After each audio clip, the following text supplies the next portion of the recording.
HSC পরীক্ষার্থী যারা রয়েছেন তারা মূলত এখানে অবস্থান নিয়েছেন এবং যদিও দেখার চেষ্টা করছি যে এখানে দুপাশে যে চারপাশের যেই যান চলাচল সেটা এখন একেবারেই বন্ধ রয়েছে এবং সেটির কারণে আমরা দেখছি যে পুরো যানবাহনে এক দীর্ঘ জটলা। নিশ্চয়ই এখন যে চিত্র দেখতে পাচ্ছি যে চট্টগ্রামের যে 2 নম্বর এলাকা সেখানটায় দেখছি যে মূলত শিক্ষার্থী যারা রয়েছেন তারা যারা এতক্ষণ ধরে চট্টগ্রামের যেই শিক্ষা বোর্ড এলাকা সেখানে সামনেই অবস্থান নিয়েছিলেন সেখানে এখন তারা চট্টগ্রামের যেই 2 নং গেট এলাকা সেখানে মূলত তারা অবস্থান নিয়েছেন এবং তারা যেমনটি বলছিলেন যে তাদের যে দাবিগুলো তারা উত্থাপন করছিলেন সেই দাবিগুলো এখনো পর্যন্ত বাস্তবায়ন হচ্ছে না এবং সেগুলো এখনো পর্যন্ত মেনে নেওয়া হচ্ছে না। আমরা একটু কথা বলার চেষ্টা করবো যে কি কারণে আপনারা এখানে দাঁড়িয়েছেন।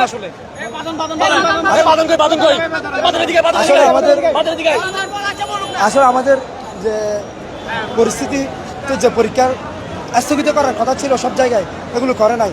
আমরা চাচ্ছি আমাদের দাবি হচ্ছে প্রথমে সব পরীক্ষাগুলো একসাথে হবে। দ্বিতীয় কথা হচ্ছে যে শিক্ষামন্ত্রী আমাদেরকে বলছে ফার্মের মুরগি, আমরা আমাদের বাবার টাকা দিয়ে পড়ালেখা করতেছি, শিক্ষামন্ত্রী এটা বাবার কথা কোথায় পাই। এখন আমাদের দাবি হচ্ছে শিক্ষামন্ত্রী না হলে সবার সামনে এসে কি ক্ষমা চাইবে, এটার যদি সে ক্ষমা না চায় আমরা আমাদের আন্দোলন চালিয়ে যাব। আপনারা আসলে কি দাবিগুলো জানাচ্ছেন? কিছুক্ষণ আগে তো শিক্ষা বোর্ডের সামনে ছিলেন, কোন আশ্বাস পেয়েছেন কিনা? এখন পর্যন্ত আমরা কোনো আশ্বাস পাইনি, সেই জন্য 2 নম্বর গেট চত্বরে এসে ব্লকেট করে দিয়েছি। যদি 24 এখন তো আজকে দিনটা শেষ, সময় শেষ, আগামীকাল সকাল 11টার মধ্যে যদি আমাদের জন্য কোনো দিক নির্দেশনা না আসে তাহলে এটার ভয়াবহ পরিস্থিতি এর দায়ভার শিক্ষামন্ত্রীকে নিতে হবে।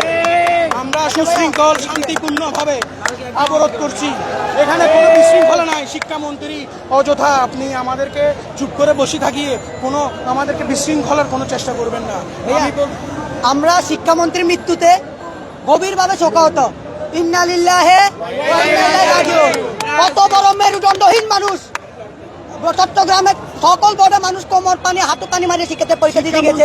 উনি আসির বসে এগুলো দেখে না, উনি শুধু বলে নকল আর হবে না, পড়ালেখা উন্নত না করে শুধু বলে নকল আর হবে না।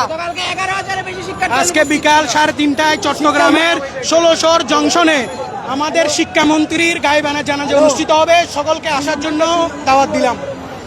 নিশ্চয় আমরা যেটি শুনছিলাম যে তারা এখনো পর্যন্ত কোনো ধরনের আশ্বাস পায়নি, যদিও চট্টগ্রাম শিক্ষা বোর্ডে তারা একটি স্মারকলিপি দিয়েছেন এবং সেই স্মারকলিপি বিকেল 3টা পর্যন্তই তাদেরকে বলা হয়েছে যে পরবর্তী যেই নির্দেশনা বা পরবর্তী যেই খবরাখবর সেটি তারা দিবেন। তবে এখনও পর্যন্ত তারা আশানুরূপ কোনো ধরনের বার্তা শিক্ষা বোর্ড কিংবা চট্টগ্রামে যেই শিক্ষা কর্মকর্তারা আছেন তাদের কাছ থেকে পাননি। ফলে তারা এখন চট্টগ্রামের যেই 2 নং গেট এলাকায় সেখানে ব্লকেট কর্মসূচি পালন করছেন এবং এটির কারণে মূলত আমরা যদিও দেখছি যে এখানে প্রায় 6মুখী সড়ক রয়েছে, সবগুলি কিন্তু এখন আপাতত বন্ধ আছে এবং তারা জরুরি প্রয়োজন যেগুলো রয়েছে, বিশেষ করে জরুরি প্রয়োজনে যেসব গাড়িগুলো চলাচল করছে বেশিরভাগ অ্যাম্বুলেন্স থেকে শুরু করে এমার্জেন্সি প্রয়োজন যেগুলো রয়েছে সেগুলোকে তারা ছেড়ে দিচ্ছে।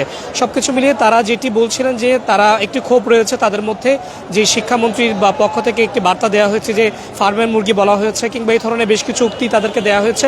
এটির কারণে তাদের মধ্যে এক ধরনের একটি ক্ষোভ তৈরি হয়েছে, যেটির কারণে তারা চট্টগ্রামে যেই বিভিন্ন মোড়গুলো রয়েছে বা বিশেষ করে শিক্ষা বোর্ডে তারা কিছুক্ষণ আগে অবস্থান করছিলেন সেখান থেকে এখন তারা 2 নং গেট যে মোড় রয়েছে সেখানে ব্লকের কর্মসূচি পালন করছেন এবং তারা বলছিলেন যে যত দ্রুত সম্ভব তাদের যে দাবি সেটি মেনে নেওয়ার এবং এটি ছাড়া অন্য কোনো উপায় নেই।